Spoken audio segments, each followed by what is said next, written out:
How to transfer money from Western Union to Cash App.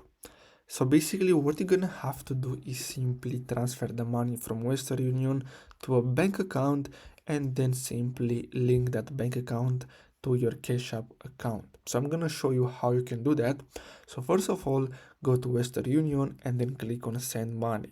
Then enter the amount and here select bank account. Now here you like to simply select how would you like to pay. So if you want, you can go with pay online or simply pay cash in store and then click on continue. Now after you do that, you're gonna get redirected to another page. We're gonna have to simply enter the bank account details and simply pay. Now, in order to add that bank account to Cash App, what you're gonna have to do is simply tap the profile icon on your Cash App home screen, then select linked banks, and then simply click on link bank and add that bank account details, and that's it. So I really hope you found this video helpful. Don't forget to like and subscribe. Thanks for watching.